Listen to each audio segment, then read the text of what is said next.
দীর্ঘদিন যাবৎ ব্যবসায়ীরা নানান রকম অসুবিধার মধ্যে ছিলাম।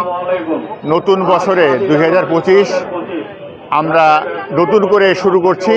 আমরা আগে অনেক অত্যাচারিত হয়েছি, অনেক অসুবিধার থেকে আমরা বঞ্চিত হয়েছি।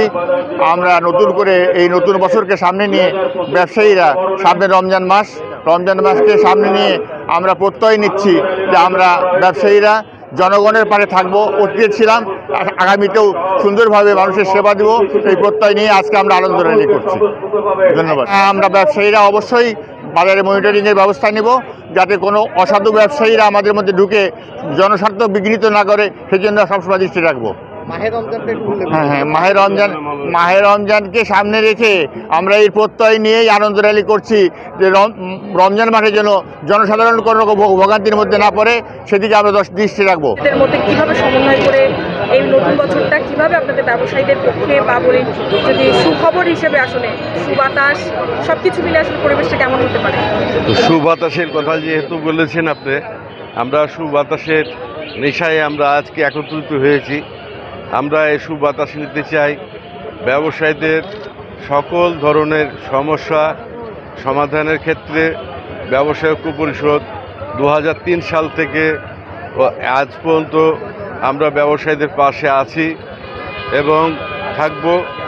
আমরা মনে করি যে ব্যবসায়ীদের বিভিন্ন ধরনের জুলুম ব্যবসায়ীদের উপরে হয়, বিভিন্নভাবে ব্যবসায়ীদেরকে জ্বালাতন করা হয় বিভিন্ন সংস্থা থেকে।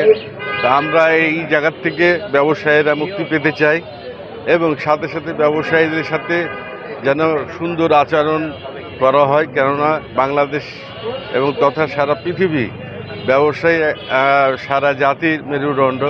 অর্থনৈতিকভাবে ব্যবসায়ী সম্পূর্ণ চালিকা শক্তি হিসাবে যে কোনো জায়গায় ভূমিকা রাখে।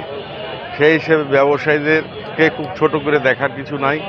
আমরা মনে করি যে ব্যবসায়ী আমরা একত্রিত আছি এবং ঐক্য পরিষদের পতাকা তলে সকল ব্যবসায়ী এক জায়গায় হয়ে আছে এবং রাজশাহী যেন আমরা বাংলাদেশের মধ্যে রাজশাহী মাইল ফলক হিসাবে রাজশাহী চিহ্নিত হয়, এটা আমরা আশা ব্যক্ত করছি।